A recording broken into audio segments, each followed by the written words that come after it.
Niaje watu wangu, karibuni sana to another episode of QuickBet World Cup series brought to you by Dosika, hii World Cup na QuickBet. On today's episode tunaenda kuongelea timu ready zisha qualify for the round of 16 of the FIFA World Cup 2026. The first team is Paraguay. Paraguay pale round of 32 ilicheza na 4 times World Cup winners Germany. Game ilisha 1-1. Mse alifunga bao ya kwanza alikuwa anaitwa Julio Enciso, kijana Paraguay, alifunga dakika 42. Kai Havertz aka equalize dakika ya 54. Game ilisha 1-1, wakaenda pena. Unfortunately Germany lost kwa penalty. Penalty ilisha 4-3. The next pale round of 16 Paraguay imekuwa paired na France. Also France has qualified for the round of 16. Round of 32 walicheza na Sweden. Walipiga Sweden 3-0. Yes, Mbappe scored 2 goals and Bacola scored another goal. Pale dakika Mbappe alifunga dakika 45 na 74. Bacola alifunga pale dakika 53. So far kwa ile race ya Golden Boots, yes, Messi Mbappe ametie up na Messi, wote wako na 6 goal kwa hii World Cup. Another team that has qualified is Canada. Canada ilicheza na South Africa pale round of 32. Ikaisha 1-0. Kijana Steven Estaquio alifunga dakika ya 90+2. Yes, Bafana wakafunga virago wakaishia mtaani. Pale round of 16 Canada imekuwa paired na Morocco.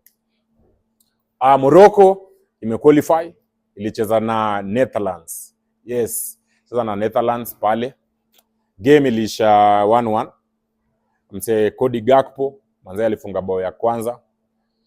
Hata sikuwa na expect atacheza juu alikuwa mpata news ya mtu wake amededi, but alicheza ile game akafunga dakika 72. Alafu kijana to Issa Diop aka-equalize manze 90+1.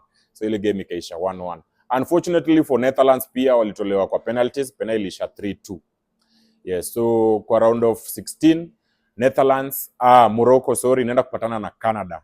Canada kwanza wamepenya, wacha tuone kama watapenya zaidi up to quarter finals. Brazil, yes, Brazil pia ilipenya kwa round of 16, ilikuwa inacheza na Japan pale round of 32. Game ilisha 2-1. Casemiro mzee mzima, kijana Manchester alifunga. Gabriel Martinelli mzee wa Arsenal pia akafunga. Na hii pande nyingine ya Japan, jamaa anaitwa Kaishu Sano, yeye ndo alifunga bao pale kwa Japan. Japan pia hao wamefunga virago. Story ya World Cup 2026 imeisha hivyo. Norway pia iliqualify. The Vikings walicheza na Ivory Coast, the Elephants of West Africa. Game ilisha 2-1. Mse alifungua ile game bao ya kwanza alikuwa anaitwa Antonio Nusa dakika 39 pale. Amad Diallo second half dakika 74 akafunga bao. Haaland manze game ikienda kuisha huko dakika 86. Manze Haaland akafunga. Unajua kwa pale pia kwa race ya Golden Boot, Haaland ako number 3. Sasa Mbappe na Messi wametaya, sasa Haaland ako hapo chini yao na bao zake 5. Norway imekuwa paired na Brazil. A very interesting game to watch. Tutakuona ni timu gani itapenya. Mexico pia ilipenya. Mexico wamecheza na Ecuador. Walipiga Ecuador 2-0. Julian Quinones, yes, dakika 22 pale, na Raul Jimenez dakika 31 ndo walifunga hiyo mabao. England Mexico inaenda kuwa pale round of 16 inaweza cheza either na England na Congo.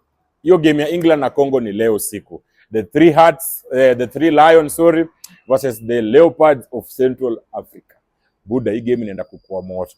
Mimi as an African boy I'm vouching for DRC Congo. Wewe sijui na vouch team gani. Anyway, courtesy of Dosika, hii World Cup na QuickBet na 99 bob peke yake. Ukiekelea hizi games za World Cup una stand chance kushindia goodies kibao. Na by the time campaign inaisha unaweza kuwa msee umefunga hii shughuli na mita yako moja. Tupatane kwa next episode watu wangu. Cheers.